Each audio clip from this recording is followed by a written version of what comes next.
Hai, mari kita berkenalan dengan hewan yang satu ini yuk. Hewan ini bernama pangolin alias terenggiling. Merupakan satu-satunya mamalia yang bersisik dari ordo Polydota. Polydota sendiri berasal dari bahasa Yunani kuno, polydotos, yang berarti berbalut sisik, dari kata dasar polis yang berarti sisik. Semut dan rayap merupakan makanan dari terenggiling.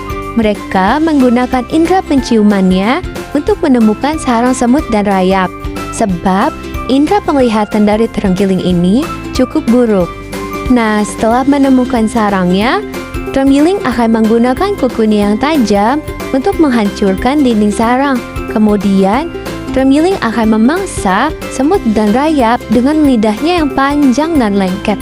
Nah, lidah ini selalu dilumasi oleh kelenjar liur yang hiperaktif. Saking panjangnya lidah terenggiling, lidah tersebut menggulung dan menempel hingga ke area di dekat pinggulnya. Jika diluruskan, lidah terenggiling bahkan bisa lebih panjang dari keseluruhan tubuhnya sendiri. Kelenjar ludah terenggiling memiliki distribusi glikokonjugat yang khas pada sel mukosa dan sel serosa. Sel mukosa didominasi oleh glikokonjugat yang mengandung asam sialat serta residu manosa, N-asetilgalaktosamin, dan N-asetilglukosamin.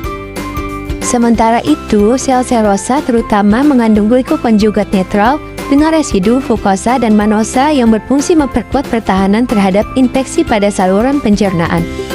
Kombinasi glikokonjugat netral dan asam ini memberikan sifat viskoelastis pada saliva yang memudahkan proses perumasan dan pencernaan mekanik pada makanan terenggiling. Terenggiling tidak memiliki gigi.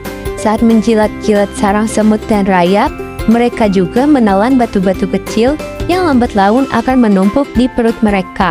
Batu-batu ini disebut gastrolith, dan batu-batu kecil inilah yang membantu menghancurkan semut dan rayap di perut mereka. Lambung terenggiling memiliki otot yang tebal dan sangat kuat. Bagian dalam lambungnya dilapisi oleh duri-duri kecil yang terbuat dari keratin. Duri-duri ini juga membantu proses penggilingan makanan. Korpus lambung juga mengandung sel-sel sekretorik yang menghasilkan cairan lambung bersifat asam peptik. Selain itu, sel zimogenik pada korpus juga akan mengeluarkan pepsin, yaitu enzim yang penting dalam pencernaan protein.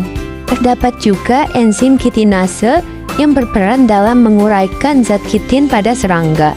Ginjal terenggiling memiliki struktur yang mirip dengan mamalia lainnya, terdiri dari korteks dan medula. Namun beberapa menunjukkan ciri khas. Bagian tubulus proxima lurus memiliki sel epitel berbentuk kolumnar yang tinggi, menunjukkan aktivitas metabolik yang intens.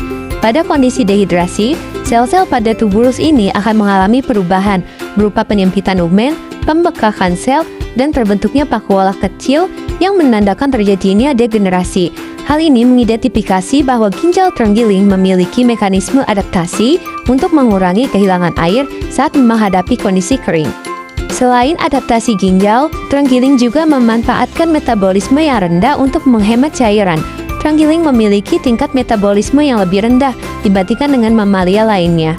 Tingkat metabolisme yang rendah ini menghasilkan produk limbah nitrogen yang lebih sedikit, yang pada gilirannya akan mengurangi beban pada ginjal untuk memproses limbah dan meminimalkan volume air yang dibutuhkan untuk ekskresi.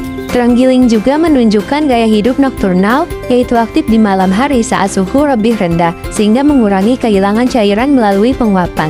Selain itu, mereka sering berlindung di liang atau pohon berlubang selama siang hari untuk menghindari panas ekstrim. Kombinasi adaptasi morfologis ginjal, metabolisme yang rendah, dan perilaku hidup nokturnal memungkinkan terenggiling untuk mengelola dan menghemat cairan tubuh secara efisien, menjadikannya salah satu mamalia yang paling beradaptasi untuk hidup di dataran rendah.